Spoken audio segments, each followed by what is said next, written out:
I remember looking in the mirror right after I turned 40 and thinking, who is that? I'd built the career, raised the family. I had done all the things I was supposed to do. My life was full, but I felt empty. I felt invisible. If that sounds even vaguely familiar, I want you to know two things. First, you're not alone in having felt that. And second, that feeling isn't the end of your story.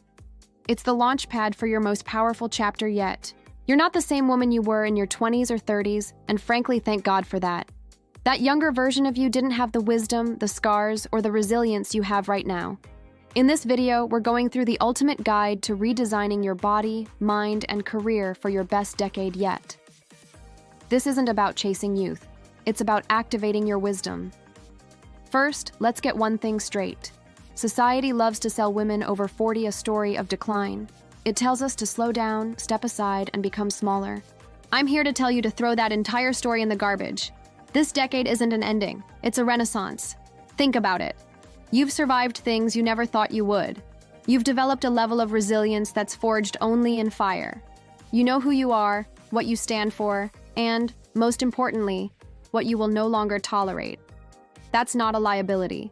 That's leverage. For years, we were sold a story about the midlife crisis. But here's a fun fact. Recent studies show that whole narrative is collapsing. The so-called unhappiness hump of midlife has largely disappeared. The data now shows it's younger adults who are experiencing higher rates of despair. Women in their 40s, on the other hand, are entering a phase of profound self-authorship, where we finally stop living by other people's rules and start writing our own. We've spent decades taking care of others. Now, we redirect that energy inward. The goal isn't to be the woman you once were. The goal is to become the woman you've always had the potential to be. So, how do we do it? We start with a blueprint, broken into 3 pillars: body, mind, and career. Reinventing your body. All right, let's get practical. Let's talk about the body that carries you through this life. It's changing, and ignoring that isn't a strategy. We're going to face these changes with intelligence and strength. First, you have to fuel your body like a pro. Your metabolism slows down after 40, and hormonal shifts can make managing your weight feel like a cruel joke. This is where so many of us get trapped in fad diets and fight against our own bodies. Stop fighting, start fueling. Think less about deprivation and more about addition. Add more protein to support muscle, add more nutrient-dense foods, and prioritize things like calcium and vitamin D to protect your bones. Second, build your strength. This is non-negotiable. If you do only one thing for your body in this decade, make it strength training. After 30, women can lose 3 to 8% of their muscle every decade, and that process speeds up after menopause. Lifting weights is your secret weapon. It doesn't just counteract muscle loss, it revs up your metabolism, so you burn more calories even at rest. It also strengthens your bones, dramatically lowering the risk of osteoporosis. This isn't about becoming a bodybuilder, unless you want to. This is about feeling capable and strong in your own life. It's about carrying all the groceries in one trip, just because you can. Third, own your evolving style. Too many women feel like their clothes should be about hiding their changing bodies. No, style is a tool for self-expression, not concealment. This is your chance to redefine what makes you feel powerful. Get rid of the clothes that represent a life you no longer live. Curate a look that says, I am here, I am confident, and I am damn comfortable in my own skin. Upgrading your mind. This redesign isn't just skin deep. The real work, the most powerful changes, start from the inside. Your mind needs just as much intentional care as your body, especially as hormonal shifts can trigger new anxiety or leave you feeling stuck. Fourth, conduct an honest life audit. You can't build your future if you're not clear on your present. Ask yourself, what in my life is energizing me and what is draining me? Be ruthless. What are your hard-won strengths? What limiting beliefs are holding you back? What new opportunities are whispering to you? And what threats, like toxic relationships or a soul-crushing job, do you need to eliminate for good? Getting this clarity is how you take back control. Fifth, prioritize radical self-care. For decades, you've likely put everyone else's oxygen mask on first. That ends now. Self-care isn't a bubble bath. It's a survival strategy.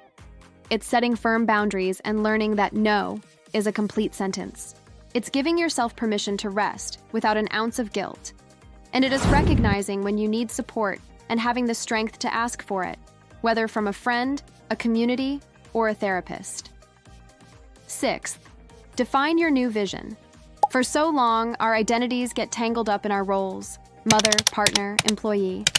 I want you to ask yourself a question. Who am I outside of what I do for other people? What do I actually want? How do I want to feel when my feet hit the floor in the morning? Let yourself dream again. Write it down. Make a vision board. Do whatever it takes to make that vision feel real, because that vision is the compass for your entire reinvention. Reimagining your career and life. With a strong body and a clear mind, it's time to tackle the final piece: your life's work. If you feel stuck or unhappy in your career, you're in good company. Midlife career changes are exploding, and they often lead to greater fulfillment and higher pay. The idea of a job for life is officially dead. So the seventh step is to lock in your why. A career change shouldn't be about running away from a job you hate. It should be about running toward a life you love. What are you actually looking for? Is it more flexibility, more creativity, a bigger paycheck, a deeper sense of purpose? Get crystal clear on your why before you even touch the what. Eighth, leverage your treasure chest of skills. You are not starting from scratch. You are starting from experience. Every project you've managed, every toddler you've negotiated with, the toughest boardroom on earth, every fire you've put out, those are professional assets. List them out. Your experience is what makes you valuable, not what holds you back. And finally, the ninth step. Take a side step, not a giant leap. Quitting your job to chase a dream is terrifying, so don't do it that way. De-risk the change. Start exploring your interests with a side project, a weekend course, or by volunteering. This is how you test the waters, build new skills, and gain unstoppable confidence before you take the plunge. You're not jumping off a cliff, you're building a bridge.